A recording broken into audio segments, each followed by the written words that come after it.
साईं मुंहिंजा ॻाल्हि था कनि त कंहिं शहर में हिकिड़ो वॾो सौदागर रहंदो हो। त मुंहिंजा ज़िंदगी आहे सो गुज़रंदी रहंदी आहे। जॾहिं सौदागर वॾी ॼमार जो थियो तॾहिं पंहिंजो सॼो कारोबार पंहिंजे पुट जे हवाले कयईं ऐं पोइ पाण अलाह जी इबादत में मशगूल थी वियो। साईं अक्सर ईअं ई थींदो आहे, असां जवानी में पिया पंहिंजे धंधनि धाड़नि में लॻल हूंदा आहियूं ऐं पीढ़ी में पोइ इबादत यादि ईंदी आहे। सो ही साईं वॾो सौदागर बि पीढ़ी में इबादत में मशगूल थी वियो ऐं संदसि पुटु कारोबार संभालणु लॻो। संदसि पुटु वॾो होशियारु ऐं सम्झू हो, जंहिं करे पंहिंजे पीउ जो कारोबार तमामु सुठे नमूने सां हलाइणु लॻो। त मुंहिंजा ॻाल्हि था कनि त हिकिड़े ॾींहुं उन सौदागर खे ख़बर पई त संदसि घर मां हिकिड़ी कुकड़ चोराइजी वई आहे। सौदागर पुट खे सॾे चयो त भाउ उथी कुकड़ जी कर। संदसि पुटु नौजवानी ख़्यालनि में संदसि पुटु ख़्यालु कयो त हाणे कुकड़ हिकिड़े लाइ हरू भरू केरु वेठो मगज़मारी करे वई त वञी खॾ में पवे। सो संदसि पुटु माठड़ी करे इन ॻाल्हि खां कन लाटार करे वञी कमनि कारणु धंधनि में लॻी वियो। साईं हिकिड़े ॿ ॾींहं त चोर खे वरी ॿ टे ॾींहं जॾहिं ॾिठाई त कुकड़ जी कंहिं बि पचर नाहे कई, को पोयां नाहे लॻो। सो हिकु ॿ ॾींहं छॾे वरी चोर खे जो वझ मिली वियो, सो मौक़ो ॾिसी हिकु भेरे हिननि जी वरी ॿकरी का चोराए वियो। जॾहिं साईं पोड़े पीउ खे ख़बर पई त घर मां ॿकरी चोराइजी वई आहे, तॾहिं हुन वरी पुट खे घुराए चयो त बाबा ॿकरी चोराइजी वई आहे ऐं तूं उथी कुकड़ जी कर। पर साईं पिणे जी इन ॻाल्हि ते पुट ज़रो बि ध्यानु कोन ॾिनो ऐं न ई को ख़्यालु कयईं त का कुकड़ चोराइजी वई आहे ऐं उन बैदि का ॿकरी बि चोराइजी वई आहे।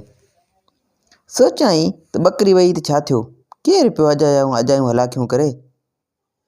सो 2,000 जी ॿकरी आहे, वई त घोरी, सो माठ करे वञी पंहिंजे धंधे सां लॻो। सो मुंहिंजा ॻाल्हि था कनि त चोर जी ॾाठ हेरी, सो कुकड़ खां बाद ॿकरी बि जॾहिं हुनखे फॿिजी वई ऐं कंहिं पुछा ॻछा न कई, को पोयां न लॻसि, सो चोर जी ॾाठ अची हिरी। सो हीअ त ॾिठाई सफ़ा सवलो घरु आहे, सफ़ा सवलो लॻो पियो आहे, जो को बि वाहिरो कोन थो करेसि। सो साईं माठ करे हिकु ॿिनि ॾींहंनि खां पोइ वरी घर जी ॻऊं चोराए वियो। साईं उन झूने सौदागर पीर मर्द खे जॾहिं ॻऊं जी ख़बर पई तॾहिं ॾाढो अरमान थियसि। ऐं ख़्यालु कयईं त हाणे हिकु हिकु थी घर जा सभु टपड़ चोराइजी वेंदा।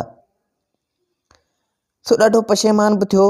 सो नेठि वरी बि वञी पुट खे घुराए चयईं त पुटु अञा बि महल अथई, उथी कुकड़ जी कर, उथी कुकड़ जी कर, न त सॼो घरु नास थी वेंदई। पर साईं पुटु जवानी जे नशनि में सो उन ॻाल्हि ते पुटु को ध्यानु न ॾिनो, को ख़्यालु ई न कयईं। मुर्गो दिलि में सोचाईं त बाबो को चरियो आहे जो वई ढॻी आहे ऐं चवे थो त उथी कुकड़ ॻोल्ह। कुकड़ अगाटी वई, हींअर ढॻी वई आहे, सो बाबो कुकड़ जी यादगिरी पियो करे। सो माठ करे वञी पंहिंजे वरी बि धंधे खे लॻी वियो।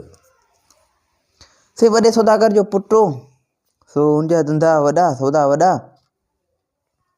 होॾां चोर जो ॾिठो त ढॻी जो को बि धणी कोन थियो आहे, को बि न भरियो आहे। सो 2 टे ॾींहं गुज़रण खां पोइ अची मेंह जे धण खे पहुतो ऐं हिकिड़ी मेंह धण मां छोड़े काहे रवानो थी वियो। जॾहिं साईं होॾां वरी पुट खे ख़बर पई त ॾिठाई त वरी मुंहिंजी मेंह चोराइजी वई आहे। होॾां पुट खे जॾहिं ख़बर पई तॾहिं ॾिठई त हाणे त हीउ चोर सभई घर जा टपड़ सुञ कंदो। सो सिधो पंहिंजे पीउ वटि आयो ऐं चयईं त बाबा, ओ बाबा बाबा बाबा चोर त सफ़ा बाहि ॿारे ॾिनी आहे, हाणे भला छा कजे। पिणसि चयसि बाबा ॻाल्हि ॿुध, तुंहिंजी ॻाल्हि मूं पूरी ॿुधी आहे। बाबा मूं तोखे कुकड़ वञणु वक़्तु बि चयो हो त पुटु उथी कुकड़ जी कर, पुटड़ा उथी कुकड़ जी कर। जे ओॾी महिल कुकड़ जी पोइवारी करी हा तीअं हींअर ही वक़्तु कोन अचे हा। पर मुंहिंजा प्यारा पुटड़ा हाणे बि महल कान वई आहे ऐं तूं उथी पहिरियां कुकड़ जी ॻोल्हा कर। पुट पीउ जी इहा ॻाल्हि ॿुधी हिकदमि वठी कुकड़ लाइ वठ पकड़ शुरू कई। नेठि हुनखे कंहिं माण्हू वटां चोर जी खुड़क पइजी वई। सो हिकदमि पाड़े जा कुझु माण्हू मदद लाइ वठी वञी चोर ते ओचितो पहुतो, जितां सभु माल कायायो। ऐं पोइ साईं उहो पुटड़ो कॾहिं बि पंहिंजे पीउ जी ॻाल्हि मञण खां इनकार न कई। ऐं जॾहिं बि हुनजो पीउ को ॻाल्हि जो चवंदो हो त हिकदमि उन ते अमल कंदो हो।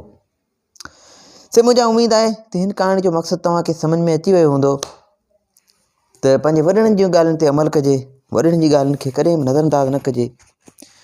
तोड़नि जो नंढड़नि ॻाल्हियुनि में वॾो सबक़ु समायल हूंदो आहे। वॾनि जूं ॻाल्हियूं नौजवाननि खे बेशक थोड़ियूं बुरियूं, ॾुखियूं या बेमुदाइतियूं, बेमूल्यूं लॻंदियूं आहिनि, पर उन्हनि में वॾो मक़सदु समायल हूंदो आहे। साईं मुंहिंजा हिन क़िस्म जो वधीक कहाणियूं किसा ॿुधण जे लाइ असांजे यूट्यूब चैनल खे सब्सक्राइब कंदा ऐं फेसबुक पेज खे फॉलो कंदा। दुआनि में यादि रखिजो। अल्लाह हाफ़िज़।